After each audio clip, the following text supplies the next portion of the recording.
धिक्कार है उसको जो अपने शरीर में हम करके पुरुष का पराई स्त्री की तरफ दोष दृष्टि से देखता है। ज्ञान दृष्टि से देखो क्या है। भजन नहीं करोगे तो ये ज्ञान दृष्टि टिकेगी नहीं। भजन टिकाता है। ज्ञान दृष्टि से श्रीपाद कह रहे देखो क्या है। योषित पिंडे किम न पश्यत अंधम, अरे अंधे तुझे दिखाई नहीं दे रहा कि जैसे तेरी चमड़ी शरीर में लगी हुई अंदर मांस है, छिद्र है, बस ऐसा ही है। क्यों बावरा बन रहा है, अपने जीवन को नष्ट कर रहा है। पर स्त्रियों की तरफ काम भाव से देखने से अपनी आयु नष्ट होती है, सुकृत नष्ट होते हैं, तेज नष्ट होता है, बुद्धि भ्रष्ट होती है। कितनी हानि ही हानि है। अरे अंधे तू क्या नहीं देख रहा है कि केवल ऊपर से चमड़ी लगी हुई है, अंदर सब गंदा ही गंदा है। भ्राता, हे भाई, कांतत्वक केवल चमड़ी का चमत्कार है। जैसे रेशम के बढ़िया थैले में अंदर मल भर दिया जाए और ये आप देख लो, फिर क्या उस रेशम के थैले को आलिंगन करोगे क्या? आपको विष्ठा ही दिखाई देगा। ऐसे ही ज्ञान नेत्र प्रकट हो जाए तो आपको घृणा हो जाएगी संसार के भोगों से। ब्रह्मादिक के भोग सब विष सम लागत ताहि, नारायण ब्रज चंद की लगन लगी है जाहि। क्या बाबा पहुंचे हुए महापुरुष को विषय भ्रष्ट कर सकते हैं? हां, कर सकते हैं। विषय की महान शक्ति ज्ञानी, भक्त और विद्वान इनको भी परास्त कर सकती है। भक्त नारद जी ब्याह के लिए तैयार हो गए और परम ज्ञानी ब्रह्मा जी भी है, बृहस्पति जी भी है, और इनके चरित्र आपने पीछे सुने हैं। विषय की महान शक्ति ज्ञानी, भक्त और विद्वान को भी क्षोभ करा सकती है। अतः जो निरंतर भजन करता है उसको कोई परास्त नहीं कर सकता। भजन में अंतर पड़ता है, विषय चिंतन होता है तो उसके भ्रष्ट होने में देर नहीं लगेगी। कहा हनुमंत विपति प्रभु सोई, जब तो सुमिरन भजन न होई। जिस क्षण भगवान का सुमिरन और सेवा नहीं हो रही उसी समय अटैक हो जाएगा माया का और आप परास्त हो जाएंगे। और अगर नाम पहारू दिवस निशि, ध्यान तुम्हार कपाट, भगवत ध्यान में स्थित है तो मानो दरवाजा बंद है, माया का प्रवेश नहीं। नाम निरंतर चल रहा तो नाम महाबली पहरेदार है, काम क्रोध लोभ हृदय में प्रवेश नहीं करेंगे। करेंगे तो नष्ट हो जाएंगे, तुम्हें नष्ट नहीं कर पाएंगे। अतः उपासक को विषय चिंतन नहीं होने देना चाहिए। जो इंद्रियों के सुख का चिंतन करता है उसको भ्रष्ट होना ही पड़ेगा। इसलिए तुम्हें सिद्धांत की बात बताता हूं कि तुम विषय त्याग के लिए सर्वदा वीर बने रहो। विषयों के चिंतन का त्याग करके सावधानी पूर्वक भगवत चिंतन करो। अगर भगवत चिंतन छूटा तो चाहे जितना बड़ा कोई ज्ञानी हो, चाहे जितना बड़ा भगत हो, बैरागी हो, माया गिरा देगी। साधक के लिए विषयी पुरुषों का संग पतन का कारण है। इसलिए धनी मानी विषयी भोगी पुरुषों का संग दर्शन मात्र से वृत्ति बिगड़ जाती है। अगर भगवत भाव है तो बच जाओगे, अगर भगवत भाव नहीं तो दर्शन मात्र से बुद्धि बिगड़ जाती है। जब ईश्वर में तदाकार वृत्ति होती है तब गिरने का चांस नहीं होता, और जब आत्मस्वरूप में ब्रह्माकार वृत्ति होती है तब गिरने का चांस नहीं। नहीं स्वात्मा रामम विषय मृग तृष्णाम भ्रमयति। ज्ञानी और आत्मबोध में अंतर है, भक्त और प्रेमी में अंतर है। भक्त है अभी, जब अगाध प्रेम में डूबता है तो महा आनंद उसके हृदय में रहता, तो क्षुद्र आनंद की आवश्यकता नहीं होती। भगवान श्री कृष्णचंद्र जी ने गीता में कहा, जैसे बड़े जलाशय के मिल जाने पर क्षुद्र गड्ढों की याद नहीं आती, ऐसे परमात्मानंद प्राप्त होने पर फिर भोगों की याद नहीं आती, फिर भोग उसे गिरा नहीं सकते। परमात्मा में चित्त आसक्त हुए बिना कोई साधक सिद्धावस्था को प्राप्त नहीं हो सकता। आसक्ति कहते हैं भरी बाजार में भी वो अपना मंत्र जप रहा है, खूब भीड़ कोलाहल में भी उसका नाम नहीं रुक रहा, क्योंकि आसक्ति नाम से है। बिना परमात्मा में आसक्ति हुए कोई सिद्ध पुरुष नहीं हो सकता। साधक को शरीर स्वस्थ रखना चाहिए और इसके लिए व्यायाम करना चाहिए। व्यायाम, प्राणायाम और सूक्ष्म आहार ये बहुत आवश्यक है भोजन में। साधक को शरीर स्वस्थ, स्वस्थ का मतलब तगड़ा नहीं।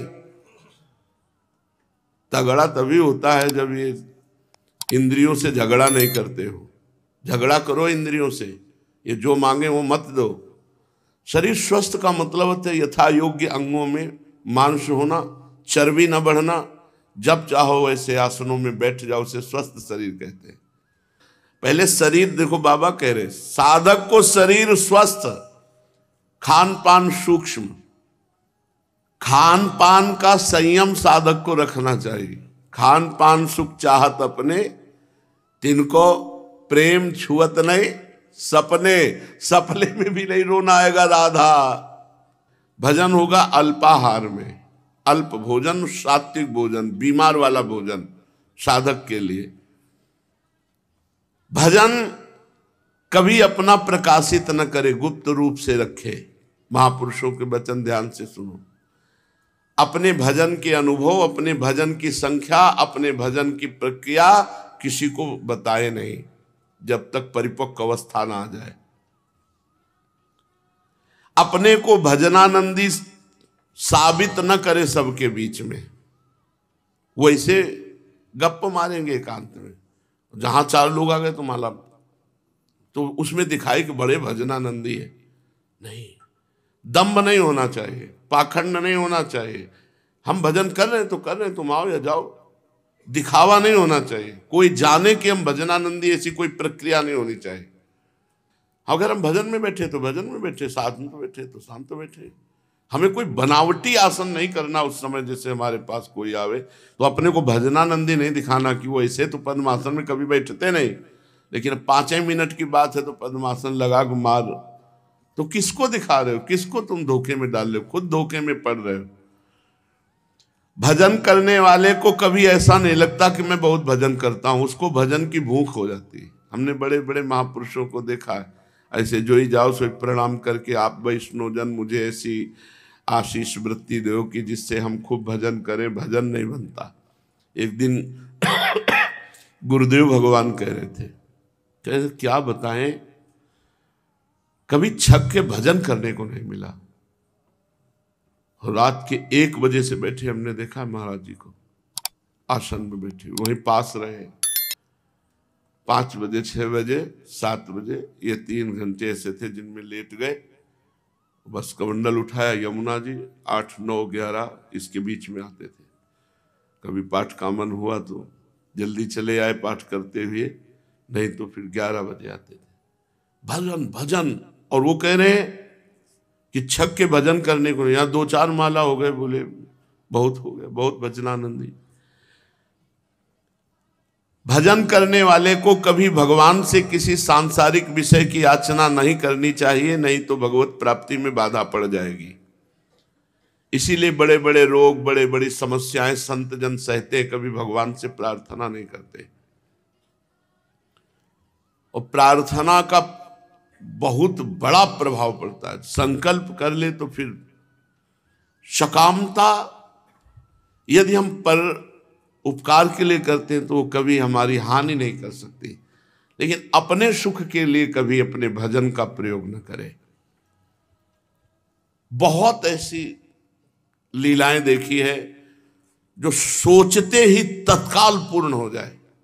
श्रीमद चतुराशी जी, राधा नाम, ये ऐसी अमोघ वस्तुएं पर जीव इनका प्रयोग करना नहीं जानता, इन पर श्रद्धा और विश्वास नहीं हो पाता। वैसे भगवान से कभी अपने लिए कुछ ना मांगे, तो बोले अपने लिए ना मांगे तो अपनी व्यवस्था, वो सर्वज्ञ जिनका भजन करते हो अपने आप व्यवस्था करेंगे, अपने आप करेंगे। आप नाम जापक हैं, आप आचार्य ग्रंथों का पाठ करते हैं, आप जो सोचेंगे वही हो जाएगा पक्का। पर आप में उतना जप होना चाहिए, उतना एकाग्रता होनी चाहिए, उतना भाव होना चाहिए। जब भगवान को अधीन कर सकते हो, नाम बाड़ी जहां श्याम श्यामा तहां, तो कौन से ऐसे कार्य नहीं हो सकते। पर अपने लिए प्रयोग नहीं किया जाता। अपने लिए भजन में बहुत बड़ी सामर्थ्य है। विश्व के पापों का नाश, विश्व का मंगल भजन में। आप अपने जीवन को राधा नाम में लगाओ, आप पवित्र आचरण करो, आप गंदे आचरण मत करो, आप सदग्रंथों का स्वाध्याय करो, देखो क्या नहीं हो जाएगा, क्या नहीं हो जाएगा। बचपन से देख रहा हूं ये, तभी कह रहा हूं अगर अनुभव ना होता तो माइक से कह देता कि जिंदगी बर्बाद मत करो। बचपन अगर ऐसे हो गया कि कदम तुम्हारा नहीं बढ़ेगा तो कदम नहीं बढ़ेगा। भजन में अपार सामर्थ्य है। आप लोग मारे घूम रहे हो, आशीर्वाद मिल जाए, कहां किसका आशीर्वाद। आचरण सही नहीं करोगे, भजन नहीं करोगे तो किसी का आशीर्वाद नहीं। और भजन करोगे तो जा पर कृपा राम की होई, ता पर कृपा करे सब कोई। सब आशीर्वाद आपके पास आ जाएंगे। जैसे समुद्र में कोई याचना की वृत्ति नहीं है, लेकिन अपने आप नदियां उमगती हुई समुद्र की तरफ जा रही, ऐसे ही धर्मशील, तपस्वी, भजनानंदी, पवित्र आचरण वाले के पास सुख संपत्तियां अपने पास आ जाती हैं, अपने आप उसको घेर लेती हैं। साधक को संसारी पुरुषों के बीच में बैठकर बातें करना, संसारिक उनके दिए हुए भोगों को भोगना, ये सब दिखावटीपना पैदा कर देता है।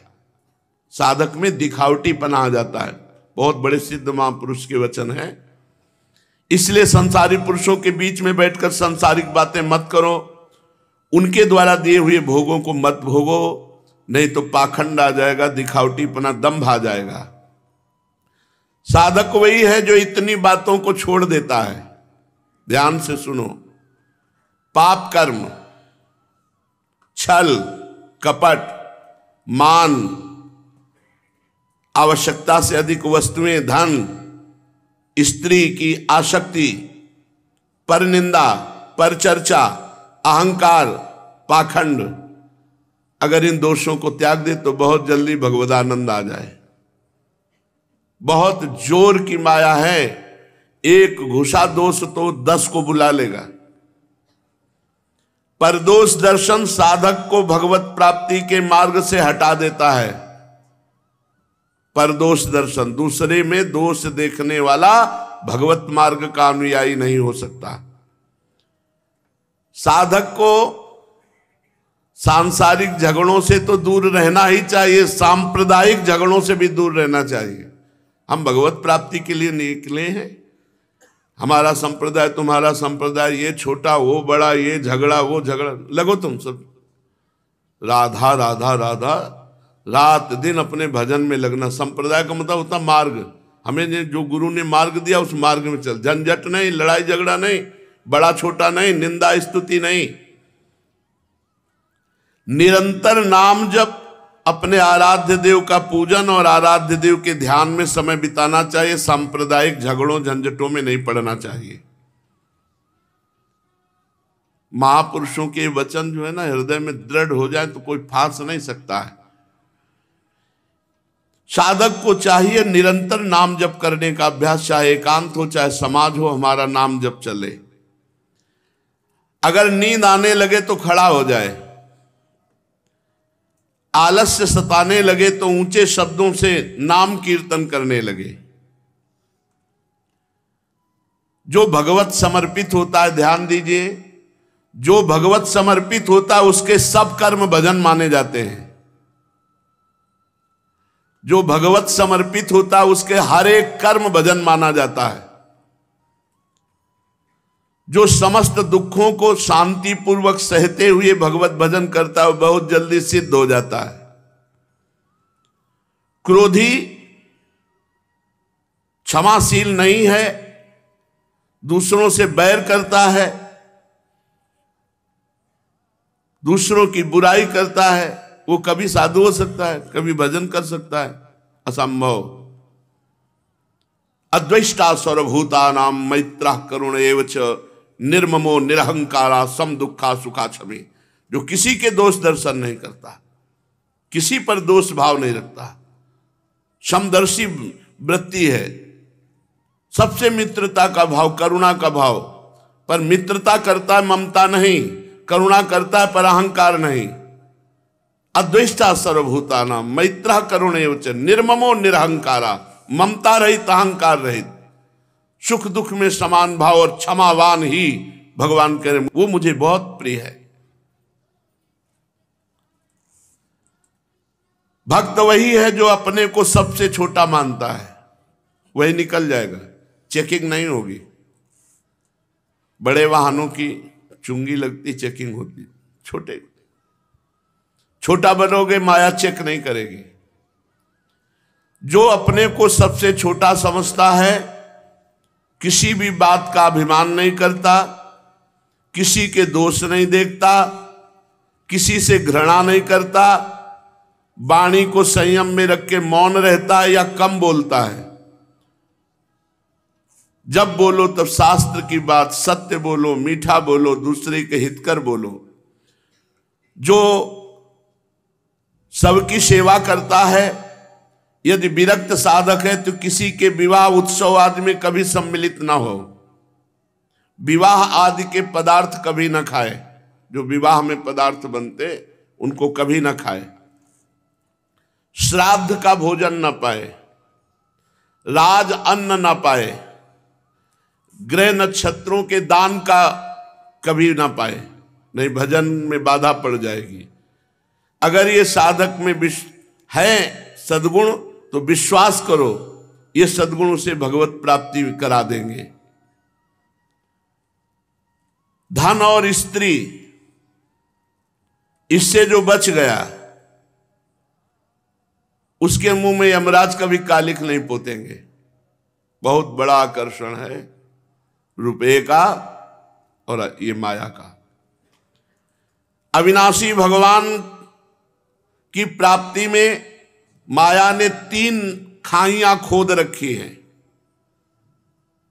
कंचन, कामिनी, कीर्ति। जो इनको पार कर गया, अनासक्त हो गया, वही भगवान के पास पहुंच गया, नहीं इन खाइयों में गिर जाता है। दीनता, भगवत चिंतन और सद्गुरु अधीनता, ये साधक को सिद्ध बना देती है। दीनता, भगवत चिंतन और सद्गुरु की अधीनता, गुरु की अधीनता। भजन में ये 5 विघ्न हैं जो भजन होते हुए भी भगवदानंद नहीं होने देंगे। लोक में मान प्रतिष्ठा को स्वीकार कर लेना, मेरी देश देशांतर में ख्याति हो जाए ऐसा संकल्प बना लेना, हमारा बैंक बैलेंस बहुत जोर का हो जाए, धन लाभ हो जाए, कोई सुंदर स्त्री देख करके भोग वासना उदय हो गई, या जो हम सोचे, जो चाहें वो हो जाए।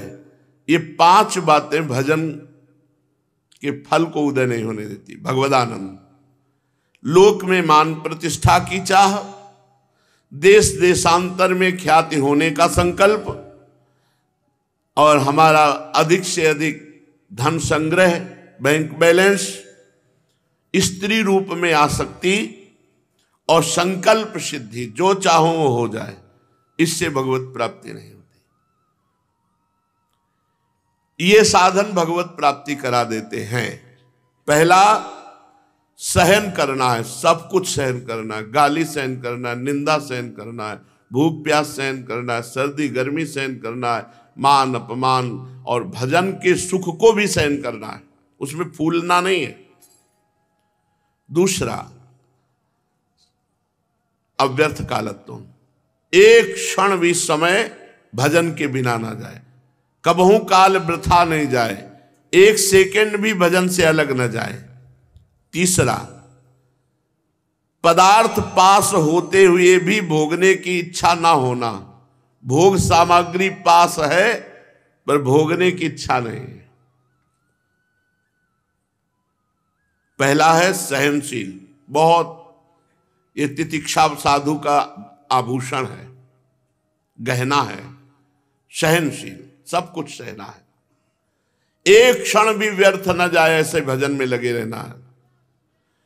और ऐसा वैराग्य कि पास में भोग सामग्री भोग सकते हो लेकिन ना ही भोगने की इच्छा ही नहीं, ऐसा वैराग्य।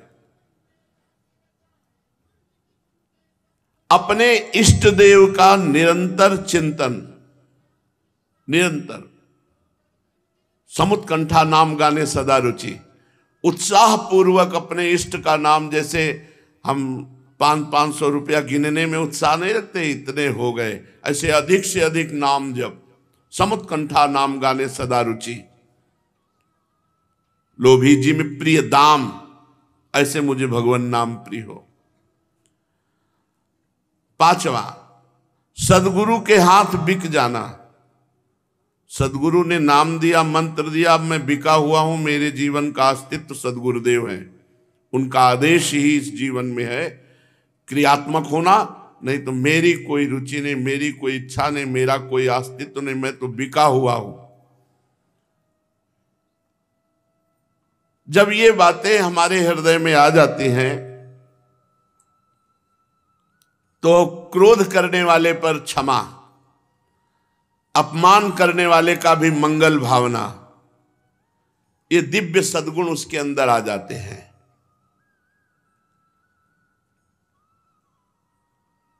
भगवान चार पर बहुत प्रेम करते हैं।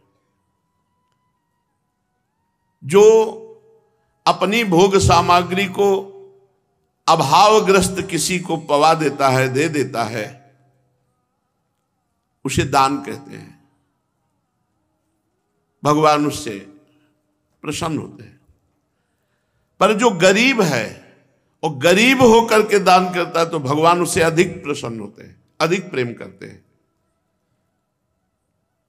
भगवान परोपकारी शूरवीर पर प्रसन्न होते हैं। जो जैसे कुछ अमंगल कार्य हो रहा है, आप बीच में कूद पड़े और बचा लिए, किसी माता बहन को कोई गलत दृष्टि से देख रहा है या किसी असमर्थ को कोई छीन रहा है, तो उसमें कूद पड़े और अपने ऊपर प्रहार सह करके बचा लिए, भगवान बहुत प्रसन्न होंगे। पर जो विचारवान होकर शरीर राग त्याग कर देता है, भगवान उससे सबसे ज्यादा प्रसन्न होते हैं।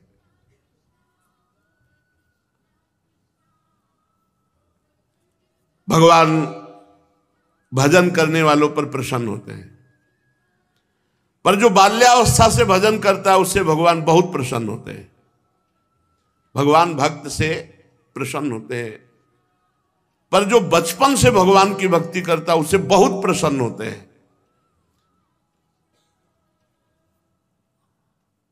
अब भगवान क्रोध किस पे करते हैं?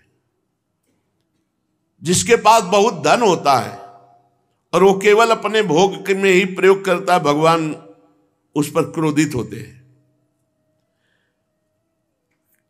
जो धनी हो करके भी गरीबों के खून चूसते हैं, उन पर भगवान विशेष क्रोधित होते हैं। कैसे गरीबों के खून चूस? लेबर है, खूब मेहनत करवा रहे हैं, वो बेचारा कर रहा है, अब उसको समय से पैसा नहीं दे रहे, कम पैसा दे रहे, नहीं दे रहे, ये खून चूसना हुआ, खून पसीने की कमाई, ऐसा होता है। ऐसे लोगों पर भगवान बहुत नाराज होते हैं। भगवान क्रोध करते हैं उस पर जो लोभी होकर के, धनी होकर के, महान धनी है पर वो अपने भोग सामग्री को किसी पर हित नहीं करता, तो भगवान को गुस्सा आता है। हमने इतना तुम्हें दिया है परोपकार के लिए, लेकिन जो धनी होकर गरीबों को चूसता है, भगवान उस पर विशेष क्रोधित होते हैं। जैसे भजन करता है तो भगवान प्रसन्न होते हैं, पर बचपन से जो भजन करता है उस पर भगवान विशेष प्रसन्न होते हैं। दान करता है, भगवान प्रसन्न होते हैं। पर जो गरीब होकर दान करता है भगवान उस पर विशेष प्रसन्न होते हैं। जो दूसरे की रक्षा करता है भगवान उस पर प्रसन्न होते हैं, पर जो अपने शरीर का राग मिटा देता है भगवान उस पर विशेष प्रसन्न होते हैं। दूसरा, भगवान पाप करने वाले पर क्रोधित होते हैं, किंतु जो बुढ़ापे में पापाचरण करता है उस पर अधिक क्रोधित होते हैं। जैसे जवानी में कुछ गलती हो गई तो फिर नाम जप करके प्रायश्चित करके उसको हटाओ, लेकिन अब बूढ़े हैं और गलत चाल चल रहे हैं, गलत रास्ता, गलत भाव, गलत आचरण, तो भगवान चौथेपन आ गया, मरने जा रहे हो फिर भी रामकृष्ण हरि नहीं जप रहे इधर उधर, तो उनको ज्यादा भगवान उन पर क्रोधित होते हैं। भगवान अहंकारी पर क्रोधित होते हैं, परंतु जो शास्त्र ज्ञानी होकर भक्त होकर अहंकार करता उस पर विशेष क्रोधित होते हैं। क्रिया भ्रष्ट पर भगवान क्रोधित होते हैं, किंतु जो साधु होकर क्रिया भ्रष्ट होता है उस पर भगवान विशेष क्रोधित होते हैं। ये चार बातें पूज्यपाद श्री उड़िया बाबा जी के वचन, इन महापुरुषों के वचन गुप्त ही शास्त्रों में रखे, इसलिए भगवत प्रेरणा से आप लोगों के कान में बिल्कुल एक शब्द भी भगवान के वचन के समान है, एक शब्द भी मिस्टेक नहीं पूरे जीवन भर। ये हमारा मतलब संविधान समझो, जैसे भारत का संविधान ऐसे भागवतिक संविधान, ये सदैव हमारे पास सब कुछ छोड़ दिया है। ये बगले में रहे, इनके बिना हम जी नहीं सकते। और आज भी तुकाराम जी से जब प्रश्न किया गया कि क्या गृहस्थाश्रम में भगवान की प्राप्ति ऐसे हो जाएगी जो विरक्तों को हो जाएगी, बहुत ध्यान से सुनिए, सिद्ध संत है, वो कह रहे हैं कि पागल मत बनो, भगवान की प्राप्ति भगवान के भजन करने से होती, वो गृहस्थी में भी हो जाएगी। अगर तुमको लगता है कि वन में रहने से भगवान मिल जाते हैं तो हिरण को मिल जाते, खरगोश को मिल जाते, बाघ को मिल जाते, सब ब्रह्म प्राप्त हो जाते। अगर तुमको लगता है कि एकांत में ध्यान लगाने से मिल जाते तो बगुला जल में खड़ा होकर एक टांग केवल ध्यान लगाता है, लेकिन मछली आई गट्ट से खाया फिर शांत खड़ा है, बगुला को नहीं मिला। फिर कहते हैं कि एकांत गुफा में घुसने से भगवान मिल जाते, तो चूहा और सांप बिलई में रहते हैं रात दिन, उनको भगवान मिल जाते। तो इसलिए हम तुमसे कह रहे हैं कि ये ची चपड़ की बातें छोड़ो। तुकाराम जी कह रहे हैं घर में विट्ठल का मंदिर बना, घर को ही विट्ठल का मंदिर बनाओ, ठाकुर विराजमान करो, आप सेवक हो जाओ, बढ़िया भोग लगा के पाओ, नाम कीर्तन करो, कथा वार्ता करो, अपने कर्म को भगवान को अर्पित कर दो, भगवान की प्राप्ति हो जाएगी। बहुत सहज है गृहस्थ में भगवत प्राप्ति करना।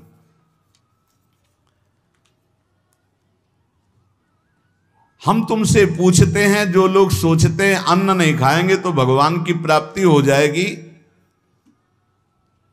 तो कितने ऐसे जीव हैं हमारी प्रकृति में। तुकाराम जी कह रहे हैं ये बड़े महापुरुष हैं, किसी के कहो सांप खाता अन्न, करे क्या धान बकभी, कपट भरा भीतर भरा उदर मल से, करे चूहा भी एकांत गदहा भी भभूत रमावे, तुका जल नक्राले काग ही नहाए कहो। तो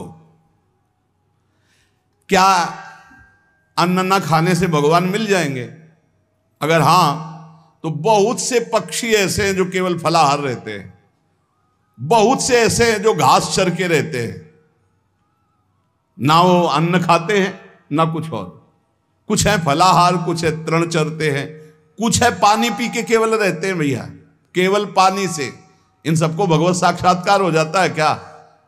केवल पानी से रह रहे तो भगवत साक्षात्कार हो जाएगा, केवल फलाहार रहे तो उनको भगवत साक्षात्कार हो जाएगा। तुकाराम जी कहते हैं कितने हैं वायु भक्षण करते, केवल वायु पी करके जीते हैं, भीतर कपट भरा है, बाहर ये सब छोड़ रहे हो, कुछ लाभ नहीं मिलना है। चूहा बिल में एकांत में रहता है, भगवत प्राप्ति हो गई। गदहा खूब धूल में ऐसे लौटता, धूल लगाने से तो क्या उसे भगवत प्राप्ति हो गई, महापुरुष है। जल में घड़ियाल रहता है, भगवत प्राप्ति हो गई। कौआ भी जाके गंगा स्नान करता है, जल स्नान, भगवत प्राप्ति हो गई। भैया जब तक भजन नहीं तब तक भगवत प्राप्ति नहीं, बाहरी क्रियाओं से। तुकाराम जी कह रहे हैं तुम्हारे हृदय में बुराई भरी हुई है और बाहर से साधु का वेश बनाए हो तो तुम्हें भगवत प्राप्ति हो जाएगी। अरे चाहे वायु भक्षण करो, चाहे तुम ध्यान का नाटक करो, चाहे एकांतवास करो, चाहे भस्म लेपन करो, चाहे जल में खड़े हो जाओ, चाहे जितना अनुष्ठान करो, जब तक भजन नहीं करोगे भगवान का तुम्हारी बुद्धि निर्मल होने वाली नहीं। बाहरी क्रियाओं से कोई लाभ नहीं। तुकाराम जी कह रहे हैं भक्ति मुक्ति दिलाने वाली है समस्त भव बंधनों से। रात दिन अपने प्रभु का नाम जप कर रहे, चिंतन कर रहे। एक गृहस्थ आए थे, बहुत अच्छी स्थिति, नेत्रों में नेत्र मिला के जब बात किया तो बड़ा संतोष। जब जाने लगे तो कहा 1 मिनट रुको, इसे मुख पे बड़ाई नहीं करनी चाहिए पर आप सावधान रहना, बहुत अच्छी स्थिति, संभाल के निकल जाओ। बस उन नेत्रों से ऐसे किया, चुपचाप गंभीर मुद्रा, प्रश्न बहुत जोर का और स्मरण में बिल्कुल तन्मयता, एक एक चेष्टा उनकी बता रही थी। बहुत बढ़िया, बाजी मार ले जाओगे, कोई तुम्हें प्रणाम नहीं करेगा, कोई दान पुण्य नहीं, कोई नमस्कार नहीं, बहुत जल्दी निकल। विरक्त भाव में रात दिन भगवान के भजन में व्यतीत करो, तभी बात बनेगी। केवल इन सब बाहरी बातों का देखो इसीलिए खंडन किया है तुकाराम जी ने। जो विरक्त अपनी देह को घृणित समझकर त्याग देता है, देह के राग का, बलमूत्र का भान क्या इसमें, वो महासुख को प्राप्त होता है। इससे ज्यादा प्यार करने की जरूरत नहीं है। जो इस देह से ज्यादा प्यार करते हैं वो सीधे नरक का रास्ता तय कर लेते हैं। बहुत संभल के चलने की जरूरत है। इस देह के राग को मिटाने के लिए ही तो भगवत मार्ग में चले, चाहे गृहस्थ हो चाहे विरक्त। तुम अपना स्वभाव बनाओ आत्म कल्याण के लिए। शरीर को ज्यादा सुख दोगे, ज्यादा सुख भोगोगे तो नरक का रास्ता पुष्ट कर देगा। और शरीर का त्याग भी नहीं करना है कि मतलब, क्योंकि शरीर के बिना भजन नहीं होगा, शरीर के बिना साधना नहीं होगी। तो उचित खिलाओ पिलाओ, उचित विश्राम और खूब भजन और सतमार्ग की चेष्टाओं की। इसको इतना भजन कराओ कि इसका भाव ही नष्ट हो जाए कि मैं शरीर हूं। तुकाराम जी कहते इसमें संदेह नहीं। वैराग्य की बातें करने से वैरागी नहीं हो जाता। जब सुंदर सुंदर भोग, सुंदर सुंदर रूपवान भोग शरीर के सामने उपस्थित और भोगने की इच्छा ना हो, उसका नाम वैराग्य है। बातें करने वाले वैराग्य की तो करते रहते हो, जब सामने प्रश्न आता है तो उत्तर नहीं दे पाते, अर्थात भोग आता है तो उन्हीं में लिप्त हो जाते हैं, उन्हें वैरागी नहीं कहते। इसीलिए हम कह रहे हैं कि अपने मुख से नाम नाम नाम, निरंतर नाम जप करो। यदि मुख नहीं नाम जप रहा तो ये जिह्वा टुकड़ा है मांस का, और मुख जो है मांस का एक कुंड मात्र है। नाम जप करो, सदगुरु प्रदत्त नाम जप करो। तुका कह रहा है सदगुरु की महिमा। सदगुरु कोई मनुष्य नहीं है। चितनासी न लगे बेल काही, तया न लगे मूल, वाचे सदा सर्वकाल राम कृष्ण हरि गोविंद। गुरुदेव ने जो नाम दिया है वो कोई मनुष्य नहीं, वो साक्षात राम कृष्ण हरि ही है। बंदो गुरुपद कंज कृपा सिंधु नर रूप हरि। उन्होंने चिंतन के लिए तुम्हें जो दिया है, सारा समय उस चिंतन में लगा दो। अमूल्य है तुम्हारा जीवन। हर समय राम कृष्ण हरि गोविंद नाम जिह्वा पर बना रहे। चिंतन नासी न लगे बेल, सर्वकाल करावे। चिंतन के लिए कोई समय नहीं है ऐसा कि हम नहा धो के फिर चिंतन करेंगे। अगर शौचालय में ही मृत्यु हो गई तो हर समय नाम जप, हर समय नाम जप। सदा राम कृष्ण हरि गोविंद का चिंतन करो। एक सत्य सार यही है, ना फलाहार रहने से, ना जल पीने से, ना वायु भक्षण से, ना इन सब बाहरी बातों से भगवत प्राप्ति नहीं होती। भगवत प्राप्ति होती सदैव भगवत चिंतन करने से, नाम चिंतन करने से। भगवान नाम कीर्तन भगवान की प्रसन्नता के लिए, भगवत कथा भगवत प्रसन्नता के लिए। तुकाराम जी कहते हैं गीता है, श्रीमद् भागवत है, ये भगवान की प्राप्ति के लिए चर्चा हो रही है। जो भगवत प्रसाद रूप मिल जाता है उससे जीवन यापन का, जब तक जीवन है हमें हर समय भगवान नाम जप, भगवत कथा, भगवत भक्तों का संग, यही करना है। प्रभु के नाम की महिमा प्रभु ही समझ सकते हैं, दूसरा कोई नहीं समझ सकता। या प्रभु समझा दे पुरुषोत्तम तो समझ पावे। कर्म के फेर में पड़ा हुआ जीव अगर अट्टहास करके नाम पुकारने लगे तो कर्म बंधन नष्ट हो जाए। राधा राधा राधा जोर से चीख चीख कर, तो बोले कर्म बंधन विध्वंस होते हैं। जितने के कानों में नाम पड़ेगा सबका मंगल होता चला जाएगा। तुकाराम जी कहते जो मैं कह रहा हूं उसे सुनो। मैंने इसलिए कहा कि आप नाम को और कथा को बेचो मत, क्योंकि ये रहस्य की बात है। इससे श्री कृष्ण अधीन हो जाते हैं। विठोबा का नाम, विठोबा की कथा विठोबा को अधीन कर लेते हैं। महापुरुषों के वचन समझने हैं। जैसे सत स्त्री के अधीन उसका पति हो जाता है, उसके आचरण, उसका व्यवहार अपने पति को अधीन कर ले, ऐसे सद्भक्त भगवान को अधीन कर लेते हैं। यहां तुकाराम जी भगवान की अधीनता के लिए कह रहे हैं, तुम अपने परमार्थ को खो मत। तुकाराम कह रहे हैं धन के अधीन हो जाना, काम के अधीन हो जाना, नरक की यात्रा करना है। इसलिए विठोबा के अधीन हो जाओ, रात दिन नाम कीर्तन करो, तुम्हारी वांछा पूर्ण हो जाएगी, तुम्हारी मनोकामनाएं पूर्ण हो जाएंगी। मदारी का बंदर वैसे नाचता जैसे मदारी नचाता है, ऐसे उमादार जो सिद्ध की नाई सबई नचावत राम गोसाई। उनसे प्रार्थना करो, तुम्हारा नाचना बंद हो जाएगा माया का, दूसरा कोई नहीं रोक पाएगा, क्योंकि इस नाचने का रिमोट उन्हीं के हाथ में। मामे वे प्रपद्यन्ते माया में ताम तरंती थे। कभी भी उपासक भेद मत में पढ़कर तर्क वितर्क न करे। हरि हर सब एक हैं, हरि हर सब एक हैं। जैसे पीछे कहा था ठाकुर ठाकुर सब एक है, संत संत सब एक।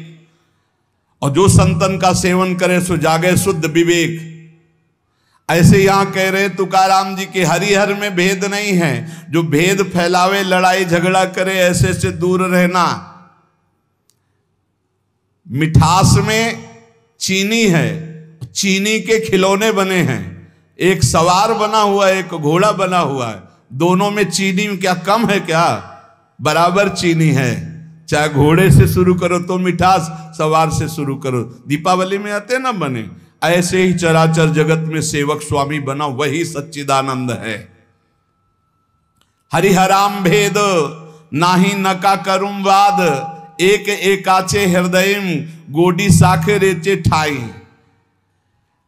जहां हरिहर में कोई भेद करके निंदा करने लगे, वहां से कान में अंगुली डाल के चल देना चाहिए। एक ही ये परम तत्व है।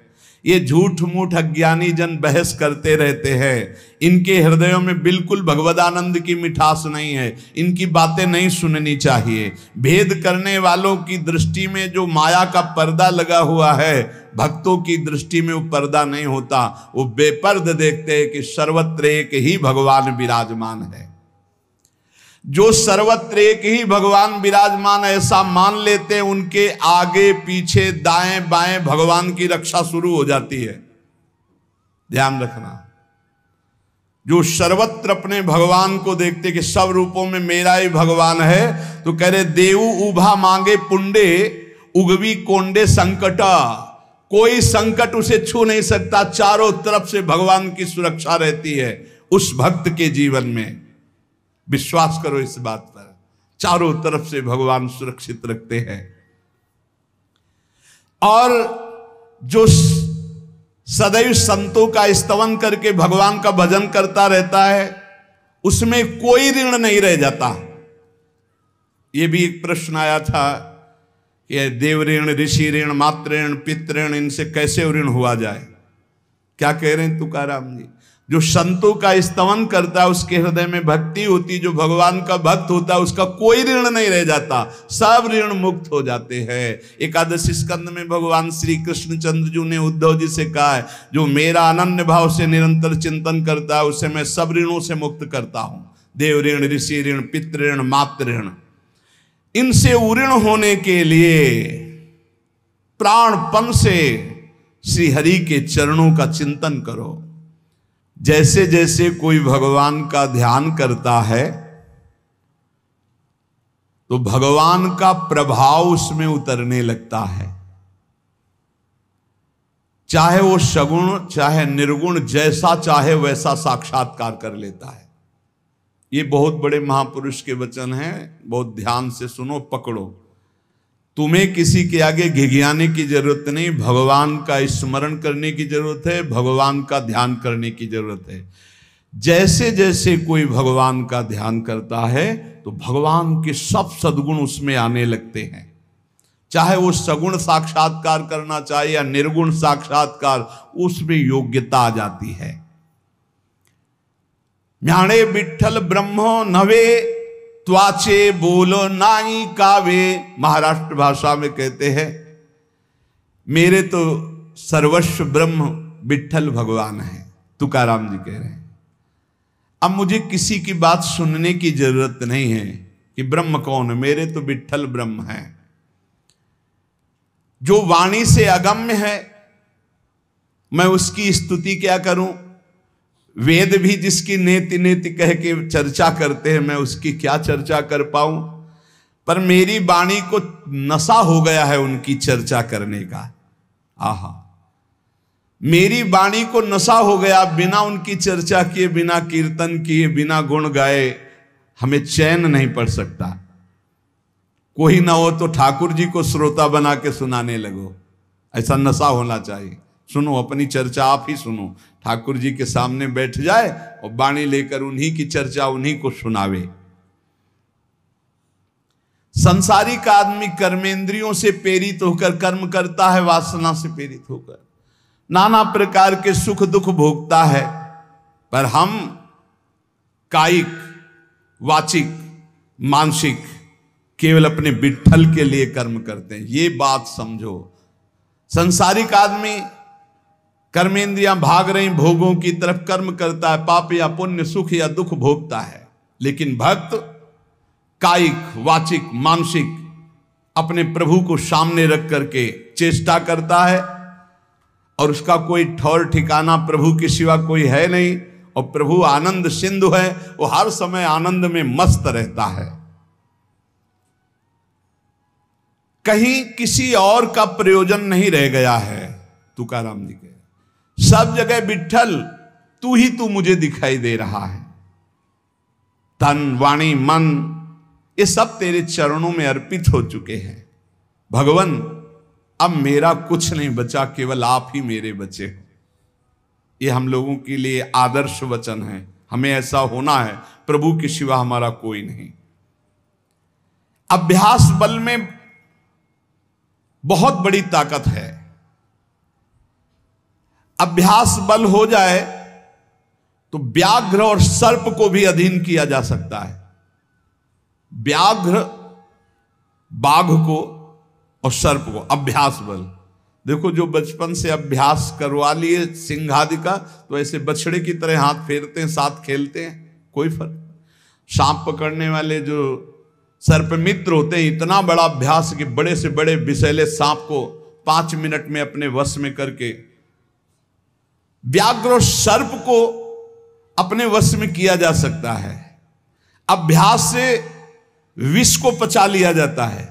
जब उड़िया बाबा ने सुना कि एक महात्मा 10 ग्राम संख्या जहर रोज खाते हैं, तो उनका इसमें तो 10 आदमी मर जाए, ऐसा हो ही नहीं सकता। तो उन्होंने कहा महात्मा है तो उनका पता बताइए, मैं जाऊंगा। उड़िया बाबा वहां गए, महात्मा से कहा आप 10 ग्राम संख्या जहर रोज खाते हैं? उनका हाँ।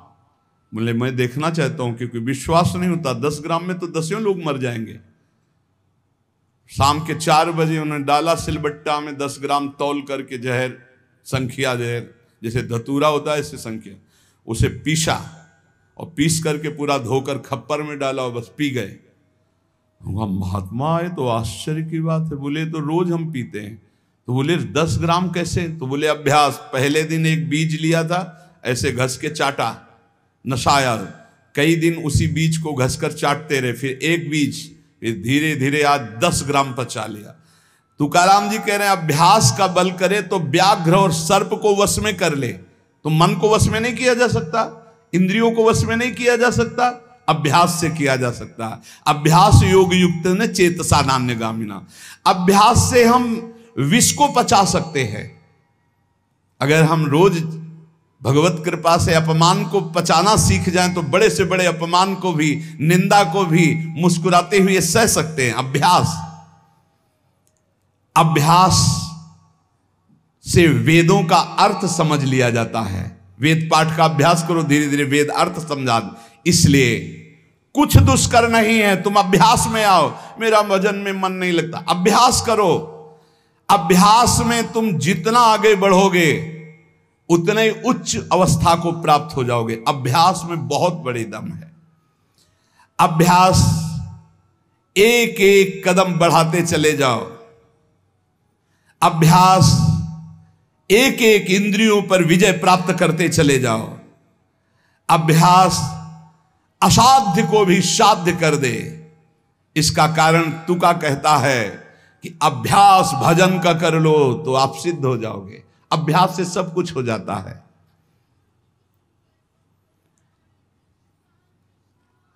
संत जब घर आते हैं तभी दशहरा और दिवाली माननी चाहिए, जो भगवत प्रेमी महात्मा है। बहुत बड़ा प्रभाव है, इसीलिए उस प्रभाव का दुरुपयोग असाधु जन कर बैठते हैं। मूर्तमान परम पवित्रता और तीर्थ चलकर आज आ रहा है, ऐसा अनुभव होता है जब संत आते हैं। आज ही दिवाली दशहरा श्री साधु संत आले घरा, तुकाराम जी कह, आज ही हमारी दिवाली और दशहरा हो गया, क्योंकि भगवत प्रेमी महात्मा हमारे घर पधारे या भगवत प्रेमी महात्मा का सानिध्य मिला। साधु संत एति घरा तोची दिवाली दशहरा। हमारे लिए उत्सव है जब भगवत नाम जापक भगवत प्रेमी महात्मा आए, उनका चरणोदक लिया, उनकी वंदना की और बैठ करके उनसे हम भगवत चर्चा की।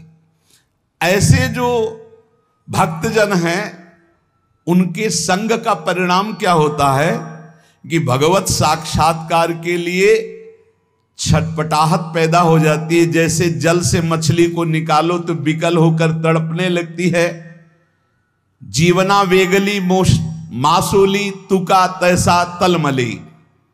जैसे जीवन के लिए मछली जल के लिए तड़पने लगती है, बाहर हटा दो, ऐसे सत्संगी का जीवन तड़पने लगता है भगवान की प्राप्ति के लिए। तभी माना जाएगा सत्संग हुआ है। सत्संग का ये फल है। बड़े भाग पाइप सत्संगा, बिना प्रयास होई भवभंगा। संत आधि देवा मग। अगर एक तरफ बड़े बड़े देवता खड़े हो, एक तरफ संत खड़े हो, तो पहले आराधना किसकी करनी चाहिए? तो बोले देव सरावे परते संत पूजावे आरते। पहले संत सेवा, बाद में देव पूजा। जैसे लब्ध्वा जन्म मर प्रार्थ्यम मानुष्यम, ये मनुष्य जन्म जो प्राप्त हुआ है इसकी सार्थकता भगवत प्राप्ति है। ये देव आराधन से नहीं होगी, ये संत आराधन से होगी, जो भगवत प्रेमी महात्मा है। नरदेह का ऐसा ऊंचा स्थान है कि इससे ब्रह्म सायुज्य प्राप्त कर सकते हो, जो अत्यंत कठिन है। नरदेह की स्तुति बड़े बड़े देवता करते हैं, इसलिए तुम्हें वही नरदेह प्राप्त हो गया है। तुकाराम जी कह रहे हैं तुम सच्चिदानंद पदवी को प्राप्त करने के लिए सच्चिदानंद में डूबे हुए किसी संत महात्मा के मिलन की आकांक्षा करो। भगवान से प्रार्थना करो कि मुझे अपने प्रेमी संत का सानिध्य दे दो। उनकी कृपा दृष्टि से आपका मार्ग खुल जाएगा सायुज्य मोक्ष का। इस लोक को देखो, लोगों की क्या दुर्दशा है। देह मिलने पर भी क्या धन्य हो रहे हैं क्या? नहीं। तो जो विट्ठल के दास हुए वही धन्य हुए। जो विट्ठल विट्ठल ऐसे कहते आयु व्यतीत कर रहे हैं वही सच्चिदानंद पदवी को प्राप्त होते हैं। तुका कहता है मानव जीवन में तू भजन कर ले, बिना भजन के कुछ सार्थक नहीं जीवन। देखो ना भगवान कितना प्यार करते हैं। रीछ बानर कौन सी पवित्रता धारण करते हैं, लेकिन भगवान वृक्ष के नीचे बैठे और ऊपर डाल पे। प्रभु तरुतर कप डार पर ते किए आप समान। ग्वाल बाल अपने मुख की छाछ भगवान के मुख में डाल रहे सखा मंडली। देखो ना प्रेम हमारे विट्ठल का।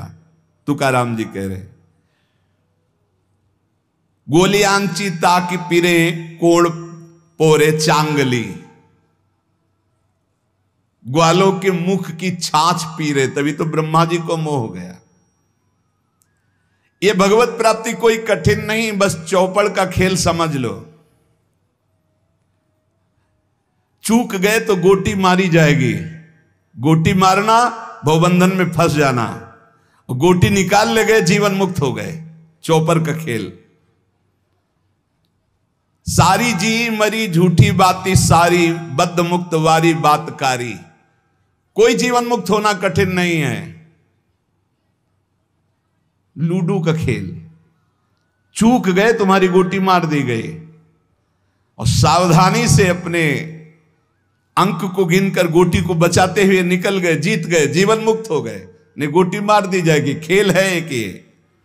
सारी वही गोटी, सारी मारी गई, सब झूठा हो गया, खेल बेकार हो गया, हार गए।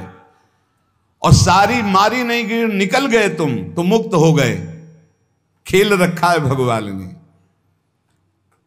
तुकाराम जी से पूछा गया क्या गृहस्थाश्रम में जैसे विरक्त को भगवान मिल जाते हैं ऐसे मिल जाएंगे? तो उन्होंने कहा पागल बनने की जरूरत नहीं है। ये बात दिमाग में बैठाने की जरूरत नहीं कि बन बन भागने से ही भगवान मिलते हैं। अपने लोगों के भाग्य में ये मार्ग लिखा था, पर हम आज भी अनुभव करके ही कहते हैं।